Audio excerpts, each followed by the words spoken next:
இயேசுவின் நாமத்தினாலே உங்களை வாழ்த்துகிறேன், வரவேற்கிறேன், நன்றி செலுத்துகிறேன். ஒவ்வொரு நாள் அந்த வீடியோ மூலமாக உங்களை காண்பது மிகுந்த மகிழ்ச்சி, மிகுந்த சந்தோஷம். இந்த நாளில் ஒரு வேத வசனத்தை காண்பிக்கிறேன். யோசுவா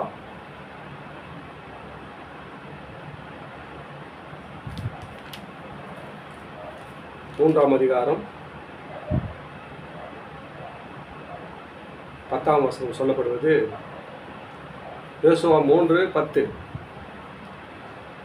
பின்பு யோசுவா, ஜீவனுள்ள தேவன் உங்கள் நடுவில் இருக்கிறார் என்பதையும் அவர் கண்காணியாரும் எத்தியாரையும் ஏவியரையும் பெரிசரையும் கிர்காரிசியாரையும் எமோரியரையும் எபோசரையும் உங்களுக்கு முன்பாக துரத்தி விடுவார் என்பதையும் நீங்கள் அறிந்து கொள்வதற்கு அடையாளமாகும். இயேசு நம்மளோடு இருக்கிறான்னு சொன்னால், ஒரு பிரச்சனை வந்து சால் ஆகுதுன்னா இயேசு நம்மளோடு இருக்கிற அர்த்தங்க. பாருங்கள், இவ்வளோ ஜனம் அவங்களை நிறுத்துறாங்க. இத்தனை நாடு எல்லாம் அவர் திருத்தும் போது எல்லாரும் சமாளித்து வர்றாருன்னா என்ன அர்த்தம்? அப்போ இயேசு தேவன் உங்களோடு இருக்கிறார், அதுதான் அங்கே வெளிப்படுத்துகிறது. பின்பு யோசுவா, ஜீவனுள்ள தேவன் உங்களோடு கூட இருக்கிறார். அப்போனா இயேசு கிறிஸ்து ஜீவனுள்ள தேவனுங்க. அவர் உங்களோடு கூட இருக்கும்போது எல்லா காரியமும் வெற்றிக்காமல் மாறும். யாரும் உங்களுக்கு தடையாக இருக்கும். எத்தனை ஜனம் கூடி வரட்டும், செங்கடல் வளர்ந்து வரட்டும், எல்லாம் வந்தாலும் சரி, அவர் இருக்கும்போது ஒன்றும் நெருங்காது. உன் பக்கத்தில் 1000 பேரும் உன்னை வதல்படுத்தி 10,000 பேரும் விழுந்தாலும் அது உன் அணுகாது. ஏன்னா உங்களோடு இருக்கிறவர் உலகத்தை காட்டிலும் பெரியவர். அப்படி இருக்கும்போது எப்படிங்க பிரச்சனை வரும் நம்ம வாழ்க்கையில்? பிரச்சனை. நம்ம பிரச்சனை மேற்கொள்ளணும்னா ஒரே ஒரு வழி என்ன தெரியுமா? இயேசுவோடு உறவாடு, இயேசுவோடு இணைந்து கொள்ளணும், அவ்வளோதான். வேறு எதுவுமே வேணாம். நமக்கு ஏசப்பா கிட்ட நம்ம உறவில் இருந்தோம்னா நம்மக்கிட்ட வரவே வராது. அவர் எப்படிப்பட்ட சர்வ வல்லமையுள்ள தேவன். அவருக்கு நமக்கு கரெக்ட் இருந்தால் எப்படிங்க அவருக்கு நம்மக்கிட்ட பிசாசு வரணுங்க? எவனும் வர முடியாது. எப்படியாப்பட்ட பிரச்சனை வராது. காரணம் என்னன்னு சொன்னால், உலகத்தில் இருக்கிறவரை காட்டிலும் நமக்குள் இருக்கிறவர் பெரியவர். அந்த பெரியவர் வரும்போது சிறியவரில் நம்மக்கிட்ட வர முடியாது. இவரை காட்டிலும் பெரியவர் ஒருவரும் இல்லை. நம்ம சிறியவரை மாறிடும். சர்ச்சில் இருக்கிறவங்க நல்லவராக இருப்போம், சர்ச்சை விட்டு வரணும்னா அநேக வார்த்தைகளை பேசுவோம். அப்போ பிசாசு யாருக்கிட்ட வரும்? நம்மக்கிட்ட தான் வரும். மாற்றிக்கணும், மாறணும். ஆண்டவர் சொல்கிறார். அதான் சொல்கிறேன், அந்த வசனத்தை கேள கூர்ந்து கவனிங்க.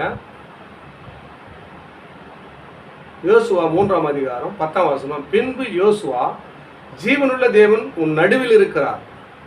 உன் நடுவில் இருக்க தயா இவ்வளோ பெருசாக சால்வ் பண்ணிக்கிறேன். சில பேர் சொல்லுவாங்க, சர்ச்சுக்கு போயிட்டு வந்து என்னப்பா ஒன்றுமே இல்லை, எதுவுமே இல்லை, சர்ச்சுக்கு மட்டும்தான் போயிட்டு வரோம், வேலை வெட்டி இல்லை, வீட்டில் எப்படி தான் சாப்பிட்றான், எப்படி தான் பண்ணுறான்னு தெரியல.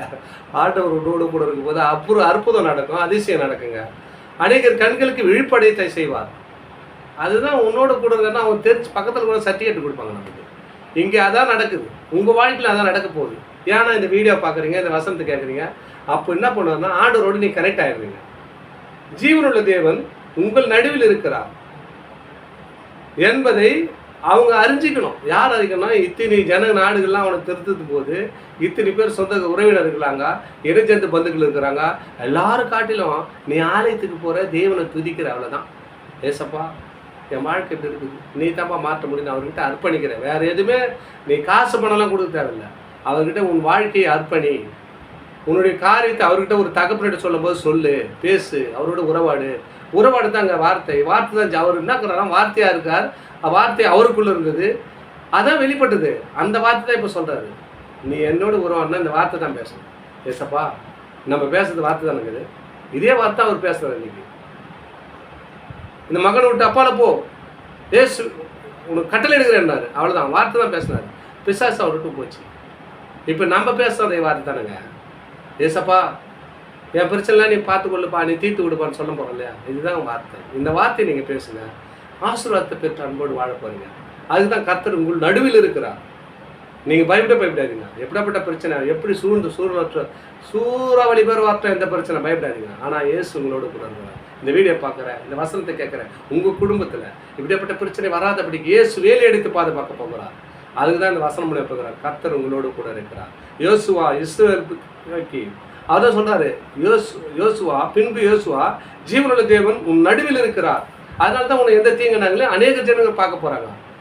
அநேகர் பார்ப்பாங்க, கேள்வி கேட்க முடியாது. எப்படி சாப்பிட்றோம், என்ன பண்ணுறான், வேலை வெட்டிக்கு இல்லை, ஒன்றும் இல்லை, சும்மா அப்படி போகிறான் வரான், டெய்லி சாப்பிட்றான், நல்லா டீசெண்டாக போகிறான், டீசெண்டாக வரான். காரணம் என்னன்னா, மகிமையின் தேவன், மாறாத நல்ல கர்த்தர் உன் நடுவில் இருக்கிறார். அதுக்கு நம்மளை யார் வேணும் பண்ண முடியாதுங்க.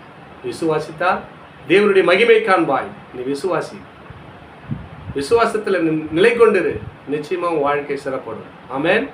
தொடர்ந்து இந்த வீடியோ பாருங்கள், சப்ஸ்கிரைப் பண்ணி பாருங்கள். நான் போடுற வீடியோ ஒவ்வொரு வீடியோ உங்களுக்கு பிரயோஜனமாக இருக்கும், தேவனுடைய நாமத்தை மகிமைப்படுத்த ஏதுவாக இருக்கும். லைக் பண்ணுங்கள், அன்றைக்கு ஷேர் பண்ணி விடுங்க. ஆமென்.